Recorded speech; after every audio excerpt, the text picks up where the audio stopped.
Dragon नहीं कर पाएगा जबरन इस देश पर कब्जा, क्योंकि इसके पीछे है अमेरिका और अमेरिका जहां है उसका बाल भी बांका नहीं हो सकता, ऐसा ट्रंप का कहना है। चीन की आर्मी के सामने हवा में लड़ेंगे ये खतरनाक योद्धा।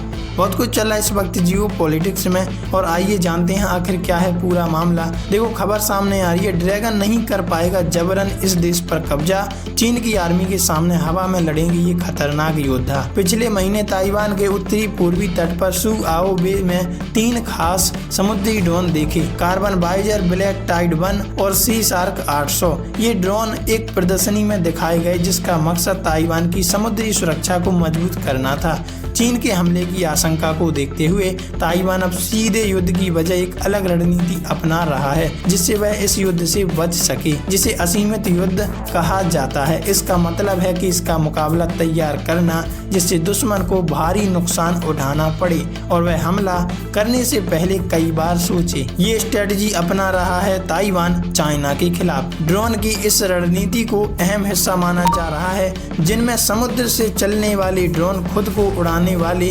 आत्मघाती ड्रोन और ऊपर से निगरानी करने वाले ड्रोन शामिल हैं। ताइवान की भौगोलिक स्थिति और चुनौती ताइवान को पूरी तरह से बर्बाद नहीं कर सकती, लेकिन चाइना की नाक में दम जरूर कर सकती हैं। ताइवान का तटीय भूगोल और चट्टानी समुद्री तट एक बड़े स्तर के चीनी हमले के लिए चुनौतीपूर्ण माने जाते हैं, लेकिन PLA चीनी सेना की दशकों लंबी सैन्य आधुनिकीकरण प्रक्रिया ने ताइवान की प्राकृतिक सुरक्षा को कमजोर करना शुरू कर दिया है। 2022 में ताइवान सरकार ने ड्रोन नेशनल टीम पहल शुरू की ताकि एक घरेलू ड्रोन उद्योग खड़ा किया जा सके जो युद्ध के दौरान भी निरंतर उत्पादन कर सके और जिससे आर्मी को काफी इफिशिएंसी मिले। ताइवान पहले से ही दुनिया के शीर्ष चिप निर्माता देशों में से, जिसमें TSMC जैसी कंपनियां शामिल हैं जो काफी मात्रा में चिप सप्लाई करती हैं। चीनी ड्रोन से मुकाबले की चुनौती। ताइवान की कंपनियां चीनी कंपनियों से विशेष रूप से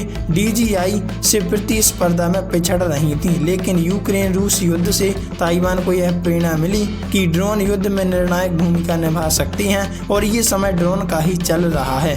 दोहरे उपयोग वाले ड्रोन को उत्पादन लक्ष्य। रक्षा मंत्रालय और सरकारी संस्थान NCSIST मिलकर सैन्य ड्रोन बना रहे हैं। अर्थव्यवस्था मंत्रालय ने निजी कंपनियों के साथ मिलकर डुअल यूज ड्रोन और सैन्य दोनों कामों के लिए बनाने की योजना बनाई। 2028 तक 15,000 डुअल यूज ड्रोन हर महीने बनाने का लक्ष्य रखा गया है। फिलहाल 700 सैन्य ड्रोन और 3,422 डुअल यूज ड्रोन के ऑर्डर दिए गए। 2024 में अमेरिका से 1,000 ड्रोन का ऑर्डर और 2025 से 47,000 ड्रोन की खरीदने की योजना बनाई है ताइवान ने, और ये चाइना के लिए बहुत ही घातक साबित होंगे।